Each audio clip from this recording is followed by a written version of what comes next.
बिस्मिल्लाहिर्रहमानिर्रहीम। अस्सलामुअलैकुम। क्या हाल चाल हैं सबके। उम्मीद है कि सब ठीक ठाक होंगे। अगर कोई नया है चैनल पे तो इसको सब्सक्राइब करते जाएं और घंटी भी बजाते जाएं ताकि जो भी मेरी नई वीडियो आए आप तक ज़रूर पहुंचे। चलें जी, अब जल्दी से हम लोग अपने खाने की तैयारी शुरू करते हैं। आज मैंने आलू कीमा बनाना था। और जी देखते हैं साथ साथ कि जब एक औरत किचन में आती है या एक माँ जब किचन में आती है तो उसकी ज़िंदगी में कितने सारे काम उसके साथ आ जाते हैं। उसने सिर्फ एक खाना नहीं बनाना होता, उसके साथ साथ बहुत सारे काम होते हैं। आज मैं अपने बच्चों को पढ़ा रही थी तो मुझे तो खाना बनाने में बहुत टाइम लग गया।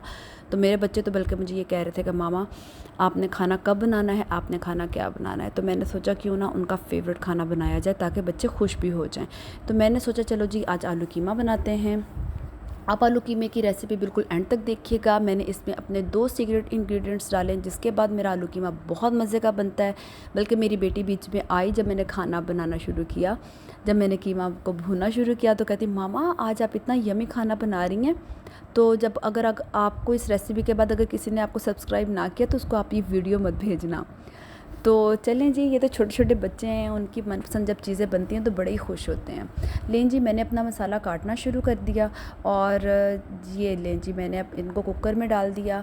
और अच्छा, इसमें मैं सिर्फ़ और सिर्फ लहसुन डालती हूँ, मैं हरी मिर्चें भी नहीं डालती इसमें।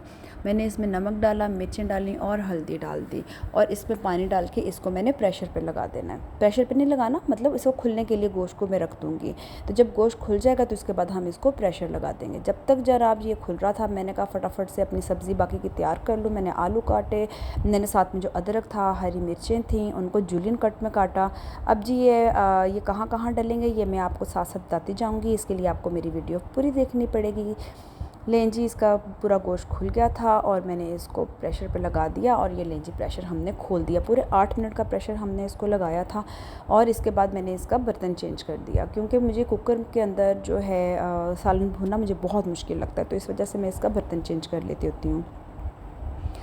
लें जी, जब तक इसका पानी खुश्क होता है हम बातें करते हैं जब तक मैं आपको बताती हूँ कि मेरे बच्चों को ये आलू कीमा क्यों पसंद है। उनको इसलिए पसंद है क्योंकि एक दफ़ा तो वो रोटी के साथ खा लेते हैं और उसके बाद फिर वो सैंडविच बना के खाते हैं। उनको सैंडविच कीमे वाले बहुत पसंद हैं कि जब मैं कीमा करेले भी बनाती हूँ ना, वो कीमे करेले वाला जो है सैंडविच वो भी बहुत शौक़ से खाते हैं। लें जी, मैंने इसको भूनने के लिए इसके अंदर ऑयल डाल दिया। अच्छा, मैं ऑयल बहुत कम डालती हूँ क्योंकि कोलेस्ट्रॉल की वजह से।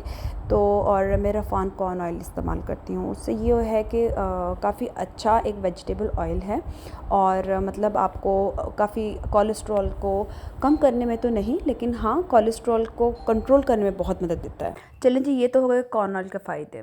अब हम अपने कीमे को देखते हैं। अब ये देखें हल्का हल्का भुनना सा शुरू हो गया, लेकिन अभी मुकम्मल तरीके से इसका पानी खुश्क नहीं हुआ है। तो ऐसा है कि जब ये इस हालत में आ जाता है ना तो फिर मैं इसके अंदर ये मेरा सबसे पहला सीक्रेट इंग्रेडिएंट ये है कि इसके अंदर मैं अदरक और हरी मिर्चें कूट कर इसके अंदर डालती हूँ। अदरक का एक बड़ा टुकड़ा और 4-5 हरी मिर्चें। चलें, जब तक ये भुन रहा था मैंने कहा चलो जी अपना साथ साथ किचन भी साफ़ सुथरा कर लिया जाए। बर्तन पड़े हुए थे, बहुत गंदे लग रहे थे। वैसे भी एक टर्किश प्रोवर्ब है या आप कह लें तुर्की की एक कहावत है कि जी क्या कहते हैं उसको, ज़िंदगी में जो कुछ असूल होते हैं ना वो आप को एक अच्छे और खुशनुमा रास्ते की तरफ लेके जाते हैं। वो ज़िंदगी जिसमें कोई असूल नहीं है, जो ज़िंदगी असूल के बग़ैर है वो ज़िंदगी इस तरह से है जैसे कि एक वीरान रास्ता। तो जी असूल तो यही कहते हैं ना कि जब औरत किचन में हो तो साथ साथ अपना किचन भी साफ़ सुथरा करे। तो जी अच्छा ये है कि जब मैं अपने पतीले मांजती हूँ ना, पतीलों को मैं ये साफ़ोन का जो है इसके साथ धोती हूँ और ये मैं कहती हूँ बहुत ही साफ़ सुथरे पतीले कर देता है। बहुत अच्छे इससे पतीले साफ़ सुथरे हो जाते हैं। देखा ना आपने कैसे लिशक गया मेरा पतीला भी। और लें जी, इधर से मेरा जो है कीमा वो भी भुन रहा था। तो साथ ही फिर मेरा दूसरा सीक्रेट इंग्रेडिएंट ये है कि जब कीमा आधे से ज़्यादा भुन जाता है तो उसके अंदर फिर मैं धनिया ज़ीरा डालती हूँ और साथ ही मैं उसके अंदर दही भी डाल देती हूँ। दही अगर रायते की फॉर्म में है तो वो बहुत अच्छी बात है, बस चीनी ना हो उसमें तो आप वो भी डाल सकते हैं। तो जी ये देखें जी, मैंने अब इसको बहुत अच्छी तरह से भूनना शुरू कर दिया है। अभी पूरे घर में इसकी महक आ रही थी कि जी बीच में हम लोगों ने वो भी डाल दिया था, अदरक भी डल गया था, धनिया ज़ीरा का पाउडर भी डल गया और अब यहाँ पर मैंने दड़ा मिर्च भी डाल दी। बहुत मज़ेदार इसका टेस्ट आता है। ये कढ़ाई टाइप बनता है। आप इसको ज़रूर घर में बनाइएगा और आपको बहुत मज़ा आएगा खा के। अभी तो आप आगे आगे देखिए कि इसके अंदर हम और मज़ीद क्या डालेंगे। तो मैंने कहा इसको हम अच्छी तरह से भूनते हैं, क्योंकि जब तक इसकी मटन की भुनाई नहीं होती है कीमे की, तब तक ये कीमा मज़ेदार नहीं लगता है। तो जी मैंने कहा अब इसके अंदर हम सब्ज़ी डाल देते हैं। ये लें जी, मैंने आलू ले लिए, आलू डाल दिए इसके अंदर। अब आलूओं को भी हमने थोड़ी देर के लिए ज़रूर भूनना है, क्योंकि जब तक आलू अच्छी तरह से भुनेंगे नहीं तब तक ये खाने में बिल्कुल भी मज़ा प्रॉपर तरीके से नहीं देंगे। अब जी वक्त तो यहाँ पर मेरा 7-8 बजे का हो गया हुआ था। बच्चे मेरे भूख से बार बार आ रहे थे, तो कि मामा अब खाना दे दें, अब खाना दे दें। मैंने कहा चलो जी बस अब तो मेरा काफ़ी हद तक काम हो गया है। जब तक ये आलू गलेंगे तब तक हम ऐसा करते हैं कि जी हम साइड पे रोटियां बना लेते हैं। ये देखें मैंने इसमें पानी डाल दिया। पानी डालकर इसको मैंने अब दम पे रख देना है। जब तक ये आलू गल जाएंगे जब तक मैं अपनी रोटियाँ बना लूँगी। मैंने उसको आंच स्लो कर दी और साइड में मैंने फटाफट से अपनी रोटियां बनानी शुरू कर दी। लेकिन जी रोटियां बनाते हुए मसला क्या हुआ, एक तो हमारे पाकिस्तान में गैस का बड़ा मसला है। कभी मेरी गैस नहीं गई, लेकिन आपको पता है जब भी मेरी चीज़ें ये कैमरे को देखती हैं ना तो वो खुद कंफ्यूज हो जाती हैं। मैंने पहले चेक किया कि तवा पूरी तरीके से गर्म हुआ है कि नहीं हुआ है।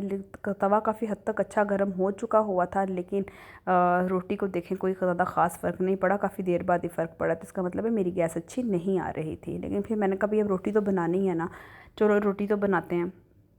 इसलिए मैं साथ साथ फिर रोटी भी बनाती गई और साइड पे मैंने अपने जो सालन है उसको दम पे रखा हुआ था। बीच बीच में आपको वो भी चेक करवाती जाऊँगी कि देखें वो भी बनता जा रहा था। मुझे लगता होता था कि ये यूट्यूब पे काम करना मुश्किल है, लेकिन अब जब करना शुरू किया है तो अब ज़्यादा पता चल रहा है कि नहीं ये मुश्किल नहीं है, ये काफ़ी मुश्किल है।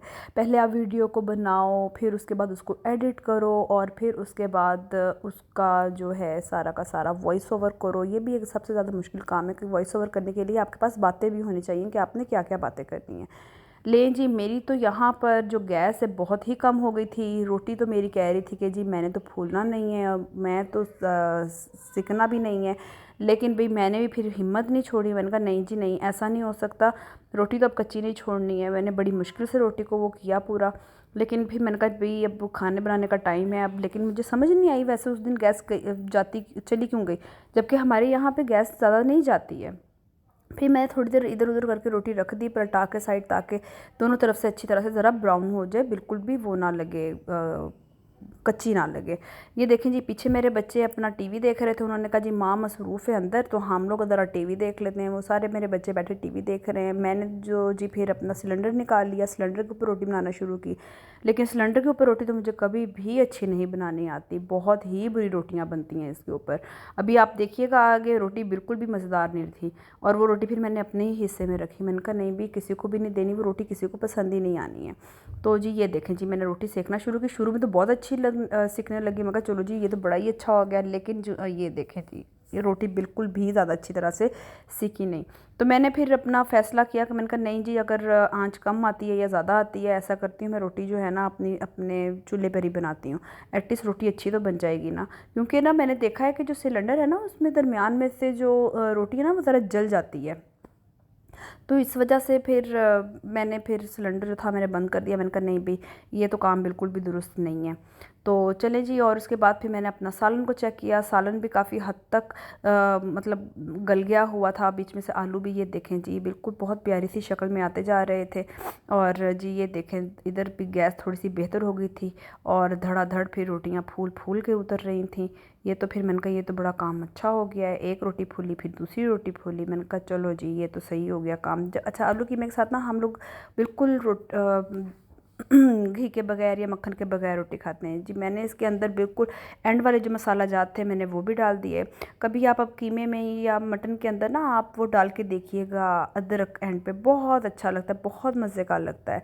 अगर आपको मेरी वीडियो अच्छी लगी हो तो इसको लाइक करिएगा, कमेंट करिएगा, सब्सक्राइब करिएगा। अल्लाह हाफिज़।